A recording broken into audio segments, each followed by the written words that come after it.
dia, boa tarde, boa noite, pessoal. Agora nós estamos começando o nosso primeiro episódio do Por Fora do Campus. E é isso, gente. Esse é o nosso episódio de estreia desse podcast, né? Que é um projeto nosso que a gente idealizou há algumas semanas, alguns dias, na verdade, né? Abrindo essa pra vocês. E estamos estreando aqui esse podcast aqui. Estamos muito animados, muito felizes com esse projeto novo, né? Ah, sim, muito animado. Mas antes de tudo, eu me chamo Vonner, sou estudante de Física na UFMG. Também sou estudante de Iniciação Científica no CDTN. Eu sou Davi, eu também sou da UFMG, estudo Arquitetura e Urbanismo. E no momento também faço parte de um grupo de pesquisa na faculdade que se chama Praxis, que quer dizer Práticas Sociais no Espaço Urbano. Mas, e aí, qual o objetivo nosso aí, Dado? Então, Por Fora do Campus foi pensado pra gente... Inicialmente a gente pensou em relacionar essas duas áreas, né, arquitetura e física, que são áreas que, embora sejam diferentes, elas se relacionam de diferentes formas, né? Tem muitos pontos comuns entre essas duas áreas. Mas a gente pensou também, poxa, por que não abordar outros temas, né? Abordar outras coisas que não envolvam somente essas áreas. Então, nos próximos episódios a gente está pensando aí em trazer outros assuntos, trazer opiniões diferentes, pessoas de áreas diferentes, pessoas de países diferentes. Olha o spoiler aí. Vai ter bastante, gente. Então, Por Fora do Campus é realmente falar não só dessa questão da ciência, da nossa ocupação como estudante, como pesquisadores assim, de graduação, mas falar do que está por fora de tudo isso, né? Que é a vida. Sim, simplesmente a vida. Sim. Não esquecer, claro, trazer um lado científico que, queira ou não, é a nossa realidade, né? Exato. A gente trabalha com isso no campus, no nosso caso, na UFMG e no CDTN. Mas também trazer experiências tanto de fora, as pessoas que nós somos, né? Sim. Trazer toda essa carga. E também de pessoas de fora, né? Sim. Pessoas de fora do campus, para dar alguma ideia, né? Algum parecer e ter visões diferentes. Exato. Então, esse primeiro episódio ele serve mais pra gente se apresentar e se conhecendo, né? Claro que a gente vai com certeza falando mais ao longo dos episódios, então nossos ouvintes vão poder nos conhecer melhor. Mas a ideia hoje é a gente fazer uma apresentação também, claro, né? E depois a gente vai dar uns debates aí, sabe? Que legal. Pode começar, Volney, fica à vontade, tá? Que isso, fui pego assim? Já eu sou o primeiro a me apresentar? Isso mesmo. Ok. Eu me chamo Vonner, né? Como eu já tinha dito, eu nasci e cresci lá em São Paulo, mais especificamente na região de Itaquera. Então, se alguém está ouvindo e é de Itaquera, é nós, ele é nós. E, eu sempre, desde criança, eu gostei muito da área relacionada à ciência, né? Eu tinha aqueles brinquedinhos, sabe? De kit de química infantil, que você vai misturando uma coisa, misturou a outra, nossa, aquilo era demais pra mim, eu achava muito insano. E eu sempre cresci, então, meio que querendo fazer parte dessa realidade. Aí eu já tentei entrar em umas outras universidades, tentei fazer química, tentei fazer até letras, um pouco fora de mão, mas com o tempo eu percebi que a única coisa que realmente eu olhava e falava, cara, isso é a minha vida, é a física. E aí eu decidi me mudar de São Paulo pra cá, pra vir cursar essa matéria. E, cara, foi uma das melhores decisões da minha vida, Davi. Foi uma das melhores decisões da minha vida. Feliz por você, amigo. Eu consegui encontrar pessoas maravilhosas, tanto no meu curso, fora do curso. Consegui conhecer professores maravilhosos também, que muitos conseguem ver fora do quesito profissional e ver você como uma pessoa, um ser humano que consegue, não posso dizer, entender que você tem coisas para fazer fora a faculdade, ele vai entender isso e te respeitar. Então, uma coisa que eu posso dizer para todos que querem entrar na UFMG, gente, vai com fé. Vai com fé, porque é algo transformador, me mudou muito como pessoa. E, bom, eu tô aqui na física, né, estudando muito, é difícil, Eu assim. imagino. Eu imagino que vocês devem estar pensando que eu sou maluco por ter entrado nessa área. Um pouco é verdade, mas eu acho que é uma área que ela consegue abranger muitas coisas dentro dela. Consigo trabalhar muitas coisas, sabe? Consigo enxergar o mundo de uma forma única, eu penso. Muito bacana, amigo. Bom, acho que agora tá na minha hora de me apresentar também, né? Vamos lá. Então, meu nome é Davi, eu sou estudante de arquitetura, como falei anteriormente, né? Arquitetura e urbanismo. Eu sou de Fortaleza. Como é que eu falo, amigo? Então, sou de O que Fortaleza. te motivou a vir pra cá, Davi? Então, eu vim pra cá porque eu acho que eu sempre quis ter essa experiência de poder morar fora, sabe? Desde muitos anos atrás eu já tentei alguns intercâmbios anteriormente, tentei algumas oportunidades para estudar fora. E eu acho que estudar em outro estado poderia fortalecer um pouco dessa ideia e me preparando para quem sabe depois morar fora também e ter essas experiências. E além disso, a arquitetura na UFMG é muito boa. A UFMG é uma das melhores do Brasil, então eu não quis perder essa oportunidade. E sobre o curso, desde muito novo eu me identificava um pouco com essa área. Eu sou técnico em edificações também, formado pelo Instituto Federal do Ceará, o IFCE. Então, eu tive um contato com a área, né, desde a época do ensino médio. Então, eu sabia que eu queria a área da construção. Eu tive um pouco de dúvida entre engenharia e arquitetura, mas me decidi bem rápido na arquitetura. E quando eu era criança, agora que eu me lembrei, que eu ficava na creche, eu ficava brincando com aqueles bloquinhos vermelhos e azuis. Sei. Que você vai montando as casinhas. E depois eu descobri que o nome da brincadeira era o quê? Pequeno Arquiteto. Sério? Sério, eu brincava Nossa. disso na creche. Eu brincava bastante com esses bloquinhos aí, era bem, bem legais. Fora o Minecraft, né? Que todo mundo que faz arquitetura, né? Pelo menos já jogou Minecraft alguma vez, fazer uma casa, fazer uma cidade. Eu gostava de fazer casa e avenida e floresta. Então eu sempre gostei de fazer cidade, nunca fiz só casa no Minecraft. Então isso já aí. puxou uma área mais assim, do urbanismo, que a gente vai falar daqui a pouco. Mas é isso. Tem sido também uma experiência transformadora pra mim, principalmente quando você deixa a família, né? Quando você vem sozinho pra cá e você amadurece como pessoa, como estudante, como profissional. Eu acho muito enriquecedor essa experiência, é por isso que eu tô aqui. Eu realmente acho que no fim das contas é tudo pela questão de querer amadurecer, de querer provar, assim, sabe? E, bom, de viver. E é isso. Gente, então, novamente, vou reiterar isso. Todos que estão pensando em cursar alguma coisa, eu acho que, independente da sua área, é muito enriquecedor para você. E se quiser principalmente vir aí na UFMG, eu tô ali pelos campos, do Davi também tá ali pelos campos. Quem quiser encontrar a gente, vir dar um oi, conversar um pouco, debater mais sobre carreira, sobre qualquer coisa, sobre a vida também. Exatamente. Pode encontrar com a gente por lá, tá sempre pelo campus e... A gente pode deixar talvez o Instagram depois, assim, né? Para os nossos ouvintes, talvez, sei lá, quiserem ter algum contato. É uma boa ideia. Dar alguma boa sugestão ideia. também.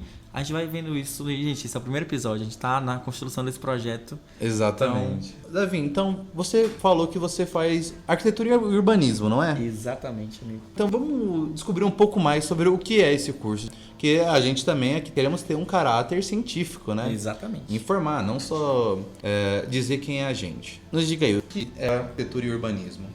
Então, arquitetura e urbanismo, né? São duas palavras que, por mais que a origem delas tenham sido em momentos distintos, tem a ver se relaciona totalmente com a moradia e a cidade. A arquitetura ela é pensada nessa escala mais da moradia, de eu pensar, por exemplo, estratégias que possam melhorar o conforto dos usuários de uma determinada edificação ou utilizar o espaço de acordo com as necessidades do usuário.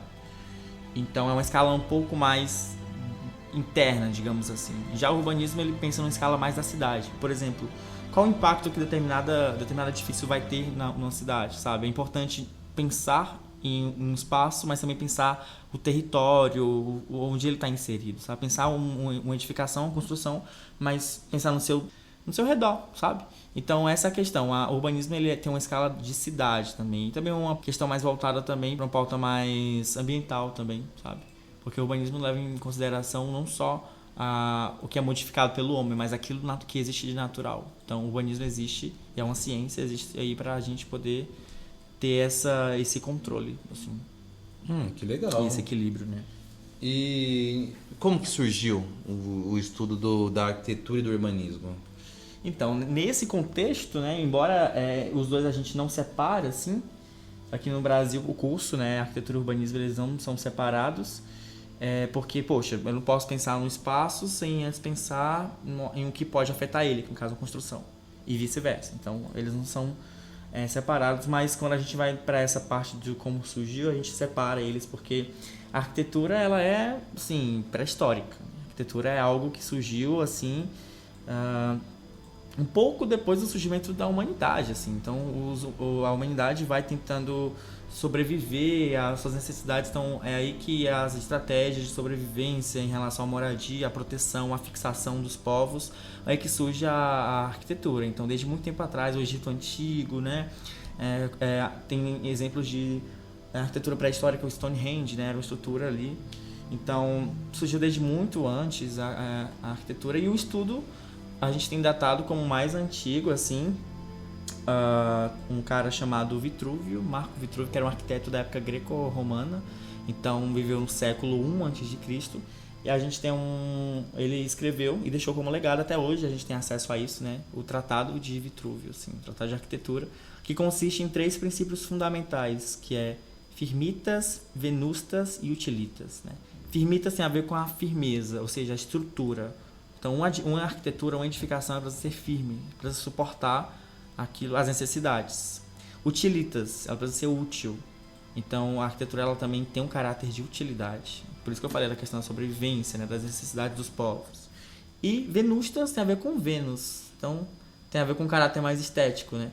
Então, de acordo com Vitrúvio, que é um arquiteto, nossa, que viveu no século a.C., esses são os 3 princípios mais básicos, né?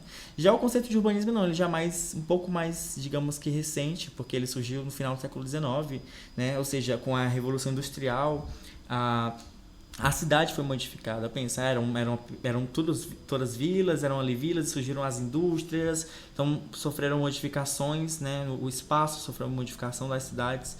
Então, o urbanismo surgiu como ciência mesmo para estudar, entender como poderia resolver esse caos que foi deixado pela Revolução Industrial. Então, nessa época surgiram muitos estudiosos, né? Antes, inclusive nessa época, o urbanismo era muito atrelado à política, né? Karl Marx discutiu o urbanismo, discutiu formas de como reorganizar a cidade depois desses impactos da Revolução Industrial. E tem um livro muito bom da Françoise Schwab, que é O Urbanismo, que ela fala tudo sobre essa questão. Inclusive fala dos sociólogos, dos políticos que debateram isso. Então, o urbanismo é mais uma ciência, ele surge no final do século XIX. Entendo, nossa, bastante coisa. Bastante. E quando a gente fala em relação à arquitetura, eu acho que uma palavra que ela é muito em voga é a palavra espaço, né? Espaço pode ser o ambiente ou mesmo o espaço físico de um local mesmo, né? E como você poderia definir isso para a sua área de estudo, né? Então, essa área de estudo é uma pergunta, inclusive, bem complexa, porque na arquitetura a gente tem muito também esse lado da sociologia, da filosofia, então a gente tem muitas definições do que seria espaço, né? Então, tem estudiosos que trabalham muito com essa definição, como David Harvey e a Dori Massey, que era uma estudiosa inglesa. E o conceito de espaço também a ver o lugar no qual se dá as relações. Então, você pode pensar o espaço como as relações entre pessoas, as relações entre também memórias, ou você pode falar do espaço como eu sou no espaço urbano também, o espaço, isso já modifica um pouco mais, né, esse contexto, mais espaço urbano, espaço mais rural. Mas, no geral, o espaço é onde se dá as relações, onde a vida é feita, digamos assim. O espaço é um conceito muito amplo pra gente que estuda arquitetura e urbanismo, então é bem amplo. Eu poderia passar muito tempo falando sobre isso. Eu imagino. Mas, de forma geral, eu acho que eu vou utilizar um pouco do conceito da Dori Massey, que ela diz que o espaço é a interligação entre as pessoas, assim, onde tem relação. Tem uma dúvida que me surgiu aqui enquanto você falava com relação ao espaço. E não sei, talvez seja uma pergunta muito viajada da minha parte, mas eu vou ter que fazer. Existe um estudo ou alguma coisa relacionada ao espaço digital? Espaço virtual, na verdade, né? Com arquitetura e urbanismo? Eu acredito que sim. Hoje em dia, o espaço virtual é uma coisa mais recente, né? E hoje em dia a gente tem tido muitas inovações no campo da arquitetura. Eu mesmo, esse semestre, tive aula de projeto e para eu enxergar o terreno do projeto, eu usei um óculos de realidade virtual. Então eu caminhei na sala de aula, no espaço físico, mas na verdade eu estava caminhando num espaço virtual e eu pude ver o terreno do meu projeto. Então, isso é maluco, isso é uma coisa sensacional. São inovações que estão com certeza com tudo aí, né? Hoje em dia a gente consegue... Tem muitos arquitetos, né, que utilizam essa tecnologia para fazer com que os clientes consigam ver e enxergar como vai ficar o espaço que eles querem, né? Reformas e construção e etc. Então, nossa, estudos estão aí. E cada vez que a tecnologia vai surgindo, vai se modernizando, a arquitetura acompanha, né? É uma coisa que acompanha... Eu diria que a arquitetura é algo que acompanha a humanidade, assim. Sensacional, amigo. Mas, no seu curso, você vê coisas de outras áreas, coisas que são mais amplas? Você vê algo relacionado à física, por exemplo? Algo relacionado à biologia? Eu tenho que puxar uma sardinha e perguntar se tem física no meio, né, gente? Olha, cara, totalmente, viu? Eu diria que a arquitetura não é porque eu estudo, não é querendo, sei lá, parecer melhor que outra pessoa, mas é uma área que realmente mistura muitas áreas. É um campo muito interdisciplinar em todos os sentidos. A gente estuda, por exemplo, muita sociologia, muita filosofia, geografia, história. Nossa grade de arquitetura da UFMG é história do começo ao quase fim, sabe? A gente vê muita física.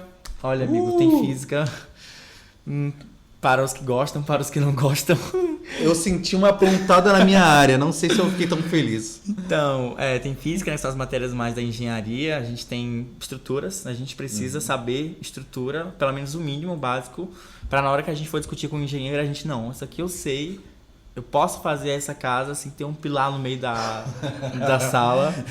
Então, a gente estuda física, assim, nesse campo não só no campo da estrutura, não só nessa questão de peso, de resistência dos materiais, que também é um pouco de física, né? Mas, por exemplo, a parte da acústica já entra um pouco de física, a parte de conforto ambiental, que entra termodinâmica, por exemplo, a parte de acústica eu já falei, ele tem iluminação também, né? Que eu vejo a luminância, luminosidade. Então, a física está muito presente no curso, realmente. Ao mesmo tempo em que coisas como a arte, né? A arquitetura também é arte. A arquitetura também é definida como arte, então é um curso muito interdisciplinar, totalmente. E quando uma pessoa se forma no seu curso de urbanismo, de arquitetura e urbanismo, Sim. Para onde ela vai? Ela vai ser aquele cara que desenha uma planta, que é amplamente divulgado? Essa é a coisa mais básica que tem, né? Exato. Todo mundo fala disso. Enfim, eu acho que a área da arquitetura é uma área muito ampla também de atuação, né? São muitas possibilidades, dentro do curso a gente vê muito isso. A gente pode ser um arquiteto paisagista que mexe com o paisagismo da cidade, de edificações, né? Arquiteto restaurador, né? Trabalha com a questão do restauro de edificações históricas, não só isso, mas obras de arte, documentos. Arquiteto de edifícios, né? Edificações que trabalham uma escala mais de edifícios. Tem o arquiteto que trabalha com iluminação, luminotécnica, porque tem um projeto para ter, por exemplo, lâmpadas artificiais. Há um projeto para isso. Tem o campo do urbanismo também, que é um campo muito de trabalho nas cidades, junto às prefeituras, junto às secretarias de desenvolvimento, porque a parte do urbanismo mexe com a questão de organização da cidade, né? Então tem esse campo muito amplo, inclusive. Nossa, projetos urbanos, tem uma infinidade de coisas. Nossa, pode acompanhar a obra também. Atualmente também tem deu um boom muito grande. Eu particularmente não gosto muito dessa área. Me perdoem pessoas que estudam arquitetura e gostam dessa área, ou profissionais que gostam, que atuam nessa área. Mas eu não curto muito design de interiores. Também é uma área que dá muito um boom, sabe? É você pensar no espaço, no microespaço, assim, pensar no design, na organização de um quarto, de uma sala, coisas internas, na cor, como a cor vai, sabe, ornar com o ambiente, a layout e tal. É uma escala um pouco menor. Eu particularmente não sou tão atraído por essa área, mas eu acho muito interessante, né? Quem faz isso, eu me admiro muito. Então, amigo, são realmente muitas áreas de atuação. Assim, bastante. Então uma opção você tem, né? Opção bastante. tem. Só falta emprego. E... Espero que Triste. tenha. Também espero que tenha, amigo. Espero muito. Mas você disse que você faz pesquisa também, não faz? Faço pesquisa, sim. Poderia comentar um pouco mais da sua pesquisa? Então, eu sou bolsista de iniciação científica, né? A pesquisa se chama Lugares Autoconstruídos e Fronteiras Urbanas, né? Que trabalha muito com a questão da autoconstrução nas cidades, né? Autoconstrução são construções que possuem o caráter de serem pensadas, né? De terem, para que sua construção fosse realizada, tenha tido autonomia dos usuários ou até ter as práticas construtivas próprias deles, sabe? De uma forma geral, assim, de um modo um pouco geral. Na verdade, a autoconstrução eu não posso definir de forma tão básica. Inclusive, a minha pesquisa fala sobre isso, tem esse objetivo de não definir a autoconstrução como algo uma palavra só, sabe? Na verdade, a gente quer provar nessa pesquisa que a autoconstrução ela depende de diversos fatores, do território que está inserido, né? Por exemplo, da cultura, né? Porque os saberes vão mudando, vão variando dependendo da região, sabe? Mas, de forma geral, sobre a pesquisa, a gente investiga esse fenômeno da autoconstrução a partir de um dado muito importante. Por exemplo, aqui no Brasil, de acordo com dados do CAU, que é o Conselho de Arquitetura e Urbanismo, de 2015, esses dados, 85% dos brasileiros moram em casas autoconstruídas. Nossa, bastante. O que isso quer dizer? 85% moram em casas autoconstruídas, ou seja, 15% da população é atendida por arquiteto e engenheiro. Uhum. Ou seja, as pessoas formam arquitetura para trabalhar para 15% da população, enquanto a gente tem cidades que estão crescendo muito, cidades que estão desordenadas, porque as pessoas constroem. Então, para onde a arquitetura está indo? Quem a arquitetura está atendendo, sabe? É uma crítica também, é uma pesquisa que é uma crítica também. E aí que as pessoas elas têm estratégias de sobrevivência, a autoconstrução é uma delas, sabe? Bem interessante. E eu ia perguntar, mas eu já posso imaginar um pouco que as coisas que motivam a autoconstrução, né, seria que fenômenos sociais? Sim, totalmente. Na nossa pesquisa a gente trabalha com linhas de análise, ou seja, são linhas que a gente acaba analisando a autoconstrução através delas. E uma delas é o território, é a renda, a autonomia, cultura, por exemplo, o tempo. Então, tudo isso está totalmente ligado a um fenômeno social, ou não, porque nem sempre as pessoas que autoconstroem suas casas, elas também estão em situação de vulnerabilidade. Às vezes elas só têm o saber mesmo de construir, o saber tradicional que é passado de geração em geração, família a família. Uhum. Mas aqui no Brasil eu creio que a maior parte realmente tem esse aspecto mais social. Então, por exemplo, a partir da década de 70, né, com o crescimento das cidades, das metrópoles, a industrialização de determinados centros urbanos no Brasil, o espaço, né, o terreno, a terra começou a ficar cara demais. Então, para onde essas pessoas iam? Morar no centro é muito caro, porque você tem acesso a todos os serviços. Então, para onde essas pessoas iam? Para a periferia. Então, aí que surgiram também as periferias nas grandes cidades, né, os lotes periféricos, né, lote é uma delimitação de terra dentro da cidade, de um território. Então, surgiram os lotes e com isso surgiu a autoconstrução, porque também os programas que foram criados para suprir essa necessidade de habitação, essa crise habitacional no Brasil, foram muito falhos. Então as pessoas, para se livrar do aluguel, qual a estratégia? Construir a própria casa.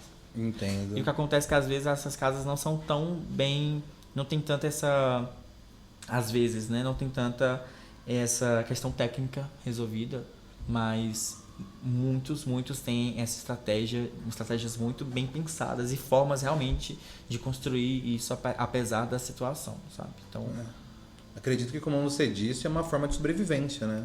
Exato. Também tem outra pesquisa que eu estou trabalhando em paralelo que se chama Outra Lógica da Prática na Moradia e na Cidade, que se chama O Direito de Existir, que a gente estuda basicamente alguns territórios. É uma pesquisa muito interdisciplinar e a gente estuda a questão quer estudar formas e estratégias que possam fugir da normalidade, sabe? Que deem esse direito de existência às pessoas. E o que seria o direito de existir, propriamente dito? O direito de existir é o seguinte, olha, se você é um indivíduo na sociedade e você não tem acesso a serviços básicos como saúde, educação, você não tem acesso à moradia, você não tem acesso ao emprego, você não tem acesso à cidade, direito à cidade, então você não tem o direito de existir, sabe? É como se o Estado não te desse condições próprias, condições boas, condições mínimas para que você exista. Entendo. E isso acontece em muitos lugares, principalmente nas grandes cidades, né? E principalmente nas camadas mais desprivilegiadas e camadas mais baixas, assim. Então, o direito de existência, ele tá totalmente atrelado a isso. Porque o que você precisa para ser... O que você precisa para viver, você como indivíduo? Moradia. Cidade. Alimentação. Então, se você não tem acesso a isso, você não tem acesso a sua própria existência, sabe? Partindo desse pensamento que surgiu essa pesquisa. Bem interessante mesmo, e pesada, né? Pesada, é bem crítico. São duas pesquisas bastante críticas, a arquitetura trabalha muito com essa questão da crítica também.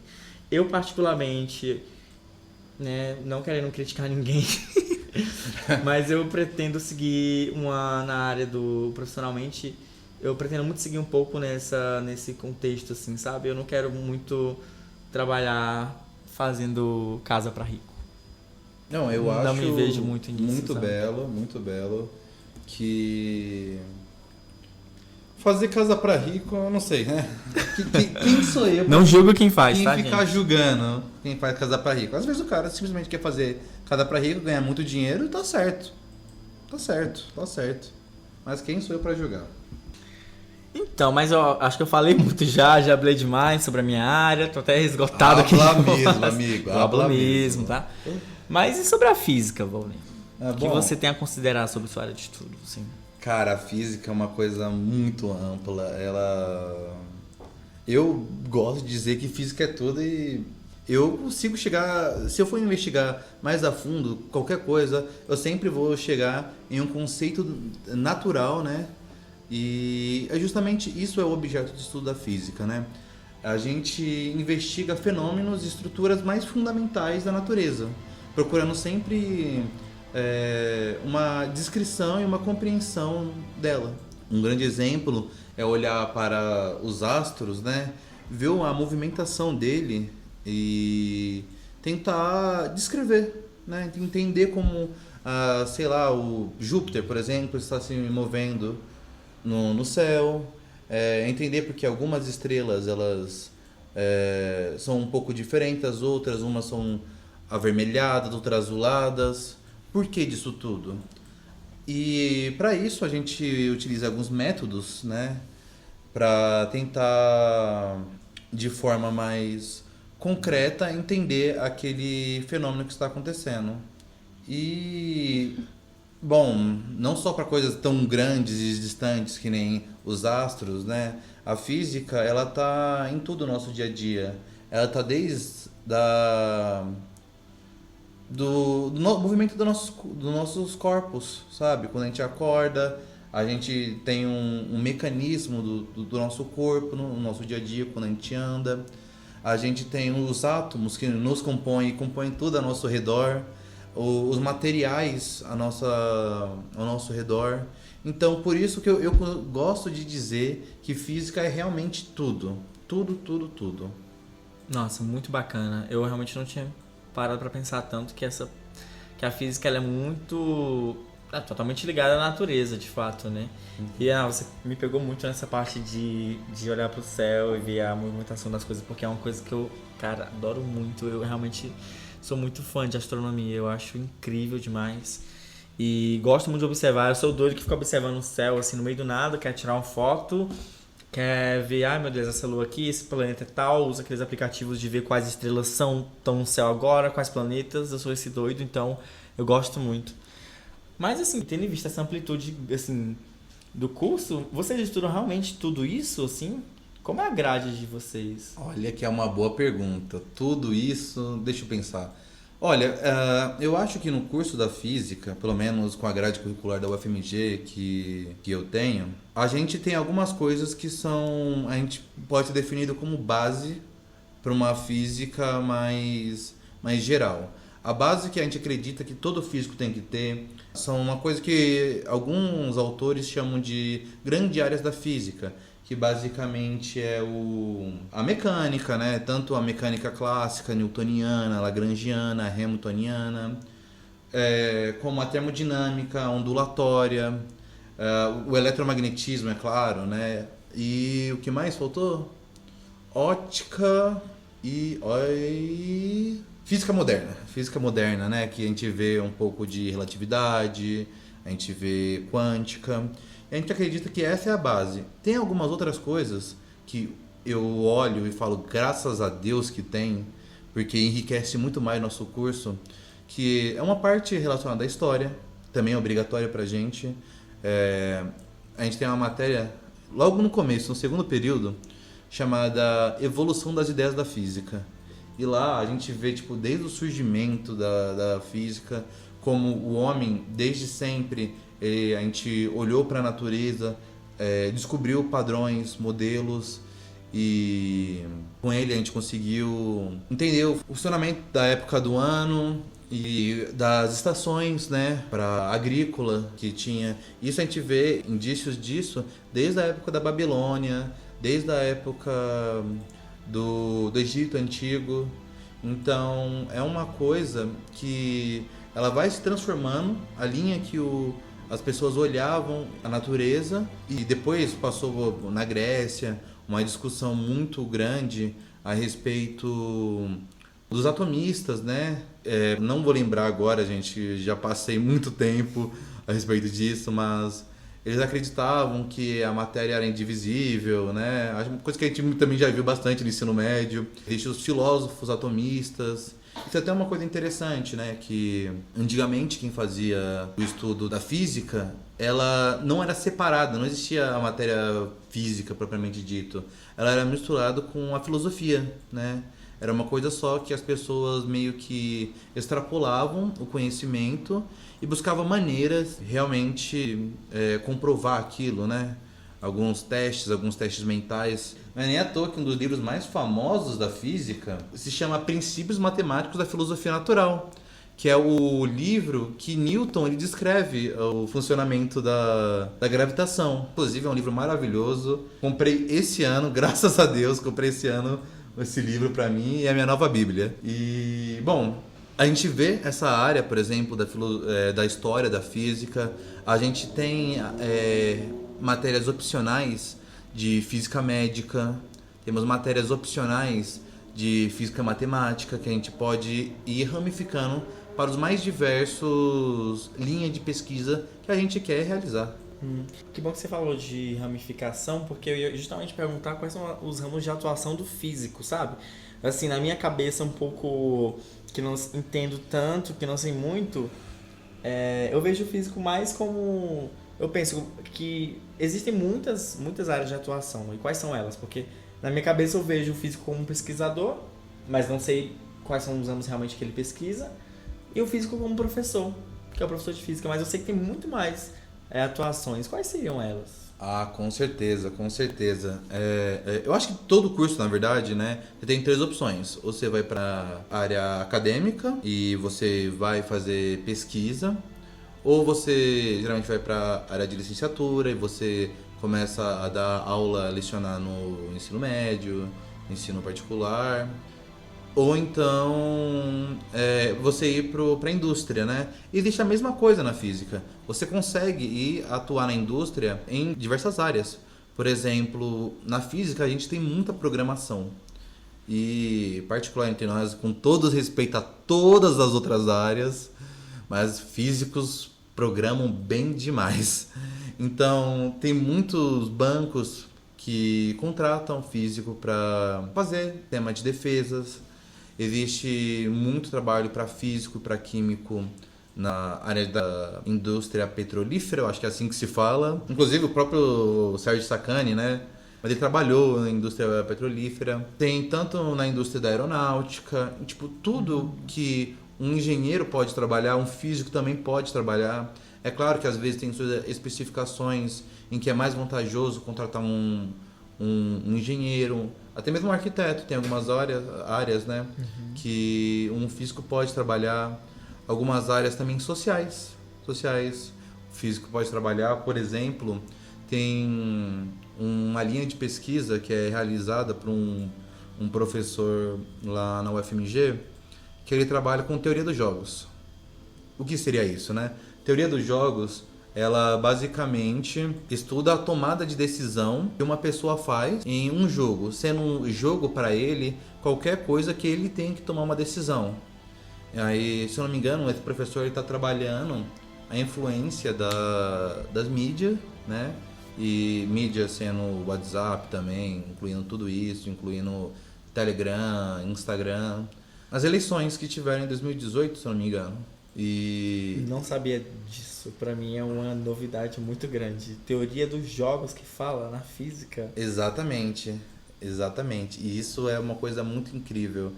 Caso ele utiliza muita técnica de programação para entender a correlação entre as escolhas tomadas, a influência que elas tiveram, sabe? Métodos matemáticos também pesados, que o físico geralmente ele domina essa área, né? E acho que é isso, amigo. Nossa, assim, então, dentre esses ramos todos, assim, nossa, bastante coisa que eu não pensava mesmo. Se você pudesse escolher 3 da física, assim, 3 ramos da física que você realmente gosta dentre todos esses, quais você escolheria, assim, em ordem de preferência? Primeiro, segundo, terceiro, segundo, primeiro? O que você escolheria? Nossa, você diz as ramificações de estudos mesmo, tipo astronomia, física matemática. Os ramos da física, as atuações, assim. Ai, caramba, você me colocou numa saia justa muito grande, né? Tomara que alguns professores não escutem isso, né? Mas, ok, vamos lá.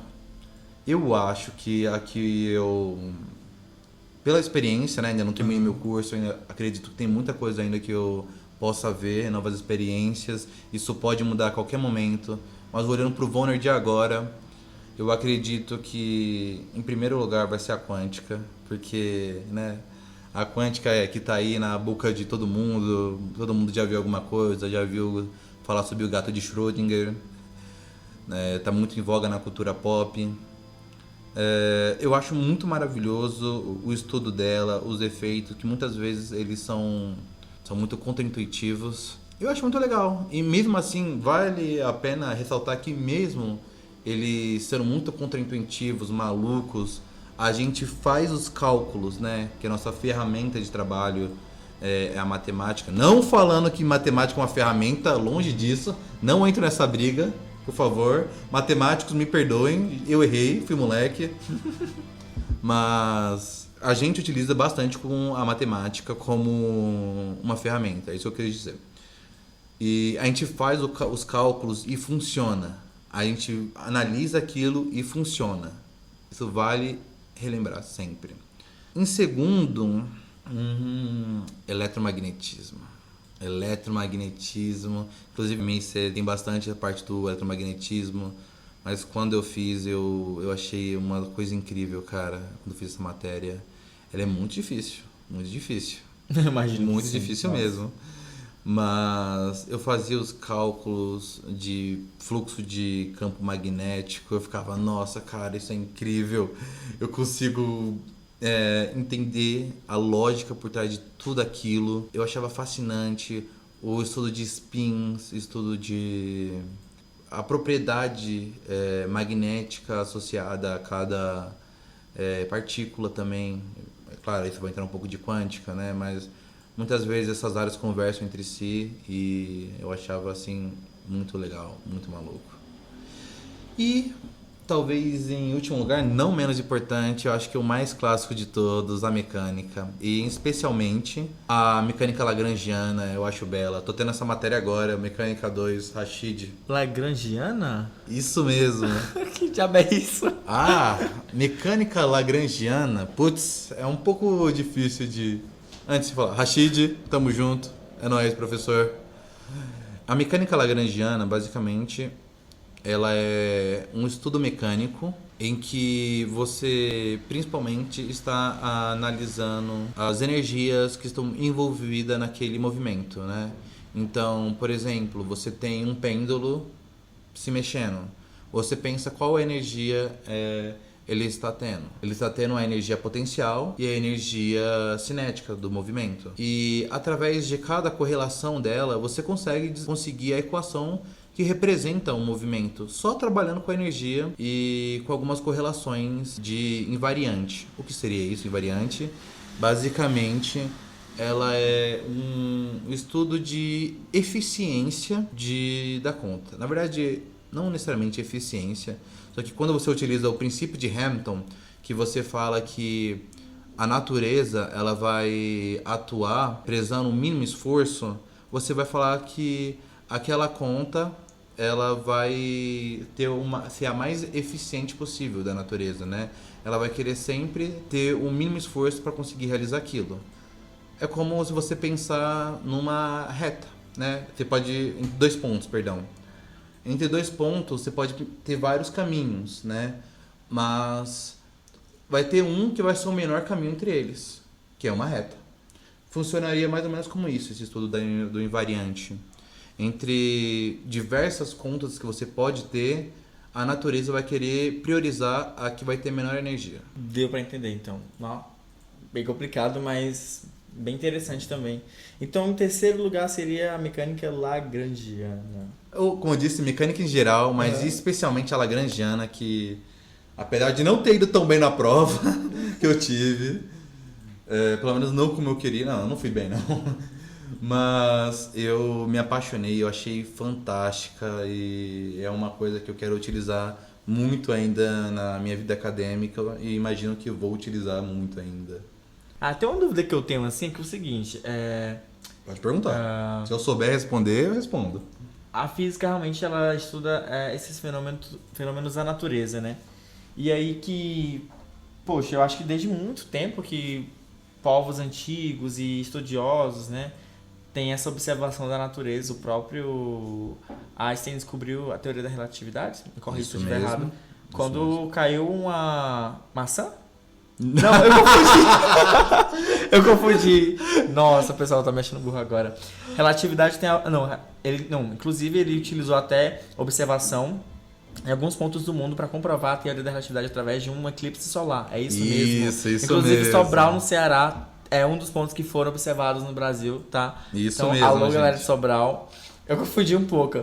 Mas Einstein foi a teoria de qual que tem a ver com a maçã? Isaac Newton. Ai, Deus do céu, eu confundi as duas coisas.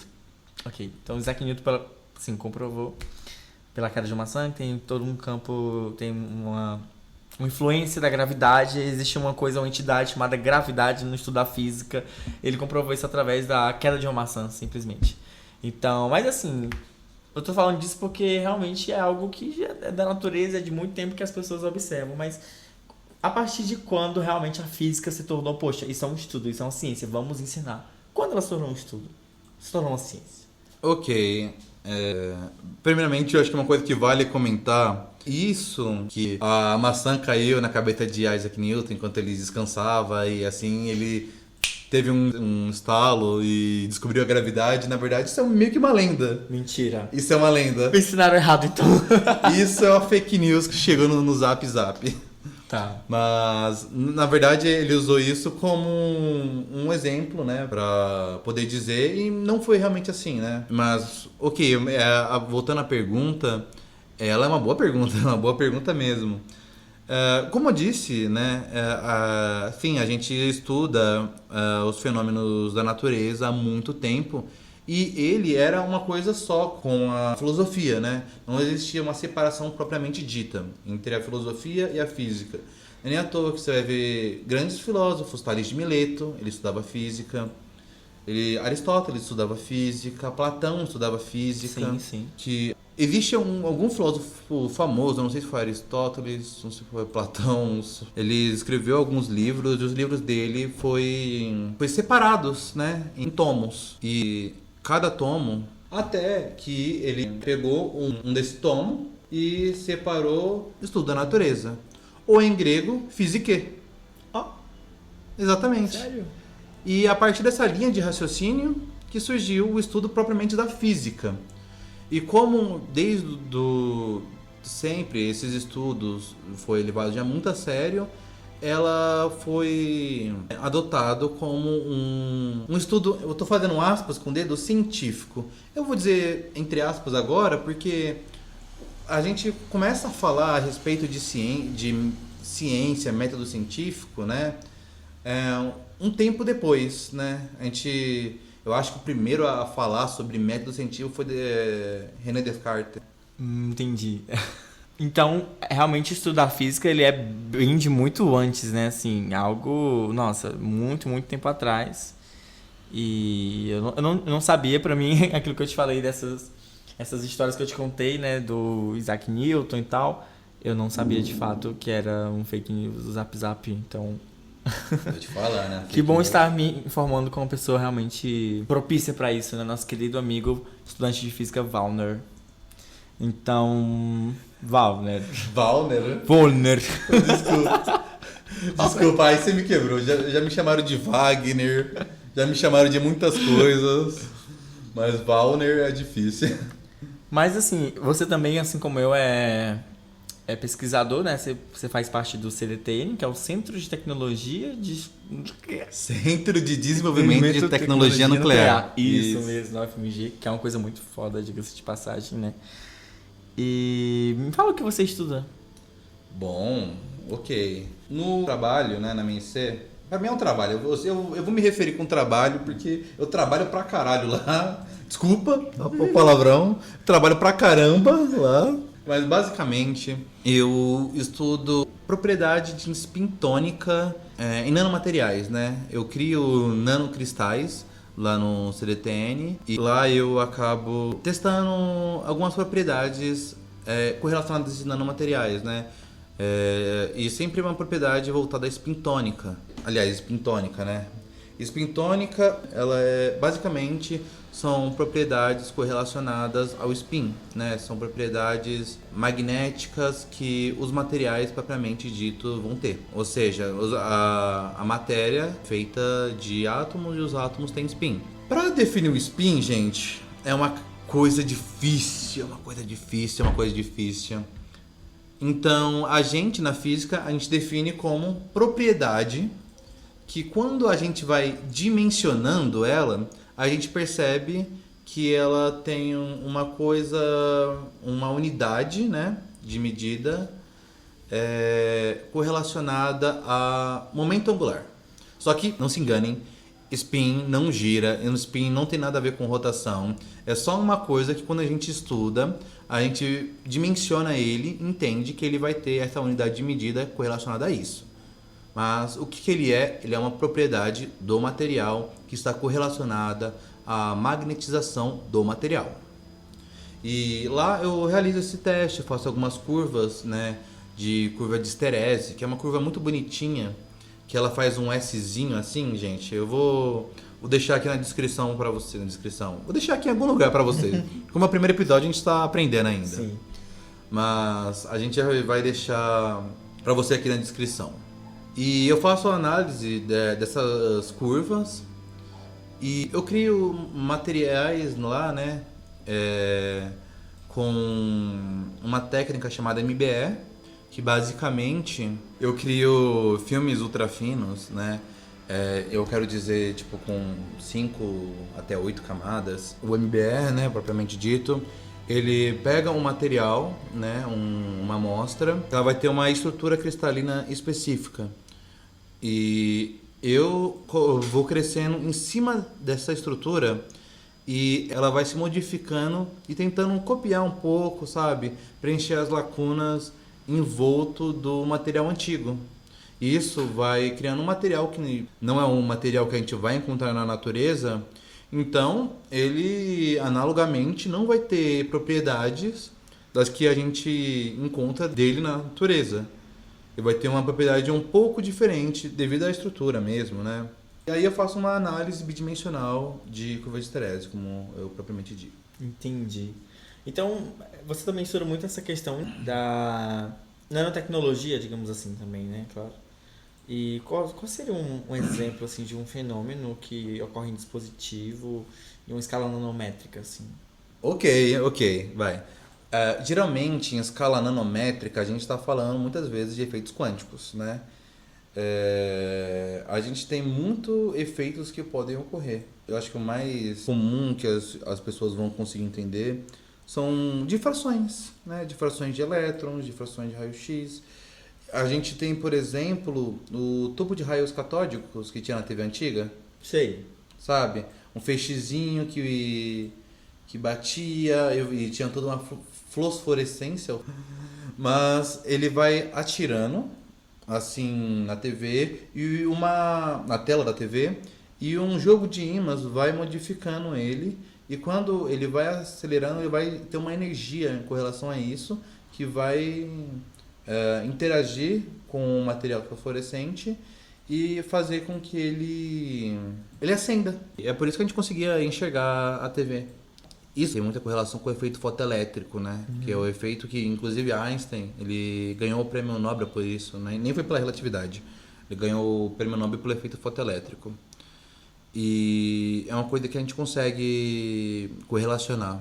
E é mais ou menos por aí. Existe, claro, muitos outros, mas tunelamento, né? Só que acho que são coisas muito mais complexas, assim, pra eu ficar Imagino. falando, né?